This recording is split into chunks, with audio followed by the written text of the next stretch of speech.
नमस्कार, मैं Shivangi select news channel देख रहे सभी दर्शकों का स्वागत करती हूँ। अभी हम पहुँचे हैं लुधियाना के प्रभात स्टेशनरी मार्ट।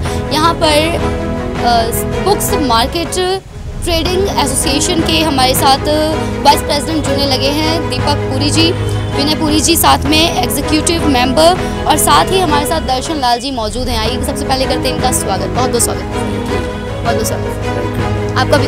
धन्यवाद सर, दिवाली आने वाली है, मार्केट के मौजूदा हालात कहीं ना कहीं, अभी हमने बात की चेयरमैन साहब से, उन्होंने कहा कि हालात पटरी पर आ रहे हैं। 75% तक के अब मार्केट जो है खुल चुकी है, 25% भी कहते हैं दिवाली के बाद खुल जाएगी। सो मौजूदा हालात को देखते हुए और आगे दिवाली की विशेष भी चाहिए। आपके चैनल ने हमारे को ये कवर किया है, बहुत बहुत धन्यवाद।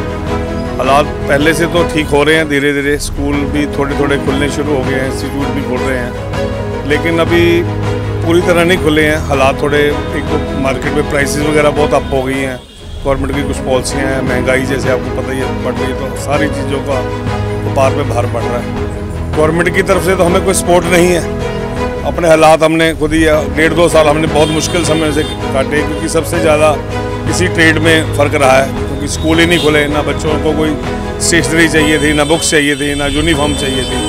तो हमने बहुत मुश्किल से हालात ठीक किए। भगवान हमसे हम प्रार्थना करते हुए आगे भी हालात ठीक हो जाएं।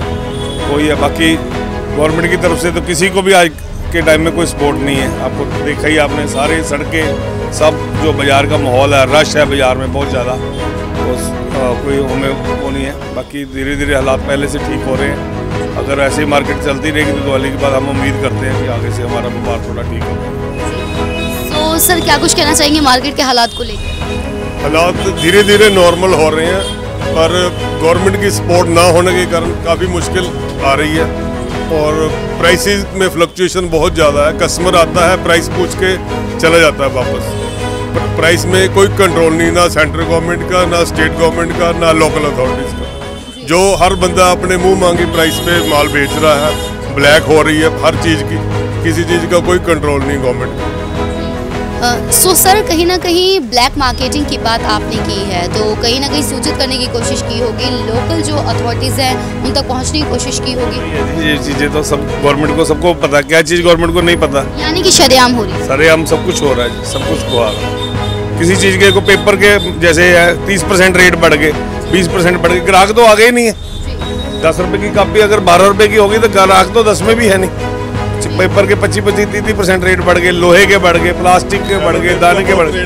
1600 सेलो टेप की पेटी आज से 4 महीने पहले 1600 रुपये की हम बेचते थे, अब 2700 रुपये की हमें आ रही है। हाँ, इतना प्राइस बढ़ गया, किसी चीज़ का कोई कंट्रोल नहीं है, कोई प्राइस का फ्यूचर का कुछ नहीं पता, कितने की कल को हो जाएगी चीज़। जैसे सट्टा बाजार है उस हिसाब से मार्केट चल रही है। आगे लोहा और करियाना में जो सट्टा चलता था, अब हर चीज़ में सट्टा हो गया। स्टेशनरी में हर आइटम बढ़ गई, ऐसे बढ़ रही है, आसमान को छू रहे प्राइसेस, कोई कंट्रोल नहीं है, और फ्यूचर ब्राइट नहीं नज़र आ रहा। हमारा इन्वेस्टमेंट 3 गुना हो गई है और रिटर्न कम होती जा रही है, मार्जिन भी बहुत ज़्यादा कम हो गया उस वजह से। क्या कुछ उम्मीद करते हैं, क्या कुछ मांग करते हैं सरकारों से, प्रशासन से?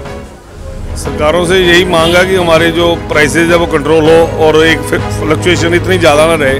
आज चीज़ 100 रुपये की लेते हैं, कल 110 की है, परसों 120 की है। ग्राहक को आगे कैसे बेचे, एक फिक्स प्राइस होना चाहिए। 3 महीने 6 महीने बाद फ्लक्चुएशन हो तो उसको थोड़ी समझ में आती है। मतलब यही हिसाब किताब हो गया कि सुबह रेट कुछ और शाम को? हाँ जी, दिन में 2-2 बार भी प्राइसेस बढ़ते हैं चीज़ों के। दिन में 2-2 बार? दिन में 2-2 बार भी प्राइस कई चीज़ों के बढ़ते हैं। आज मैंने 1000 रुपये की चीज़ ली, आपको 1050 की बेच दी, कल को फिर लेने के वो कहता 1100 की होगी, तो कैसे दोबारा उसको कवर करेंगे?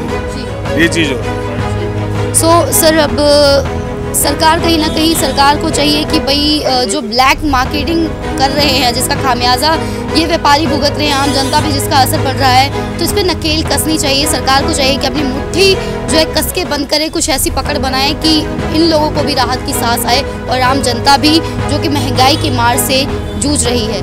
एक बात मैं और कहना चाहता हूँ, हमारी दुकान को भी लगभग 60-70 साल हो गए। 1947 से लेकर 2005 तक कापी पे टैक्स नहीं था। 2005 के बाद जब वैट लगा तो पेन पे टैक्स नहीं था, 10 रुपये या 20 रुपये तक का पेन पे टैक्स नहीं था। अब जब GST लगा तो टैक्स गवर्नमेंट ने 12% कर दिया पेन पे। अभी 1 अक्टूबर से 18% टैक्स हो गया।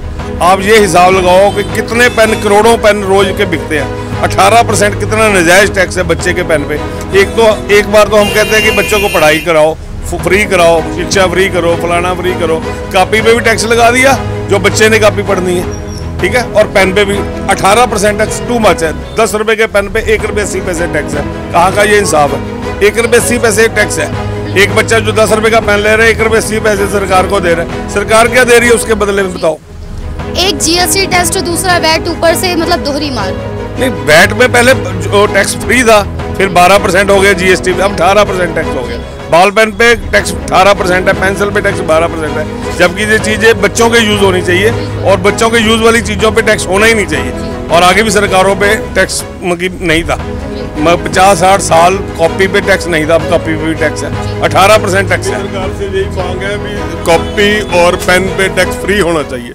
अगर सारे पेनों पे और सारी कॉपी पे नहीं कर सकते तो 20 रुपए प्राइस तक की कर दो, 20 रुपए तक के पेन पे बच्चे यूज़ करें मगर जिस पे बच्चों के यूज करने वाली 2 आइटम्स बहुत जरूरी है। इस पे टैक्स माफ हो जाए तो ये भी शिक्षा में योगदान है गवर्नमेंट का।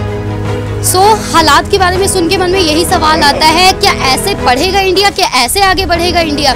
सर, दिवाली पर क्या कुछ खास संदेश देना चाहेंगे हमारे लुधियाना से? दिवाली पे तो हमारे यहाँ तो ऐसे कुछ होता नहीं ट्रेड का, मतलब बाकी दिवाली की शुभकामनाएं हम दे सकते हैं कि दिवाली सबके घर में बढ़िया रहे, सब स्वस्थ रहे, ताकि आगे अपनी दिवाली हर बंदा अपनी सेलिब्रेट बढ़िया कर सके। दिवाली की एडवांस शुभकामनाएं सभी को, लुधियाना वासियों को। प्रशासन से अपील है भी जो तंग बाजार है, चौड़ा बाजार, बुक्स मार्केट, गिरजाघर चौक, यहाँ पे ट्रैफिक प्रशासन सुचारू तौर से चलना चाहिए। ट्रैफिक पुलिस या कोई भी जवान यहाँ नहीं खड़ा होता, कोई होमगार्ड वाला नहीं खड़ा होता, कोई पीसीआर वाला नहीं खड़ा होता। ट्रैफिक चलवाना चाहिए फास्ट। और जो सड़कों पे खड्डे वगैरह है पुराने शहर के अंदर, वो जल्दी से जल्दी दिवाली से पहले यही तोहफा मिलना चाहिए पब्लिक को। धन्यवाद। बहुत ये आपने सुना हालातों के बारे में। सवाल मैंने अभी कहा कि मन में यही आता है, कहते हैं सारी सरकार, सारे प्रशासन यही कहता है पढ़ेगा इंडिया, आगे बढ़ेगा इंडिया। क्या ऐसे पढ़ेगा इंडिया, क्या ऐसे आगे बढ़ेगा इंडिया? और मार्केट कमेटी के जितने मेंबर हैं, जितने ये व्यापारी हैं, उनकी यही मांग है कि चौड़े बाजार में सुरक्षा के इंतजामात होने चाहिए। सुरक्षा मांगनी पड़ रही है, आगे बोलना पड़ रहा है, क्या प्रशासन सचेत नहीं है?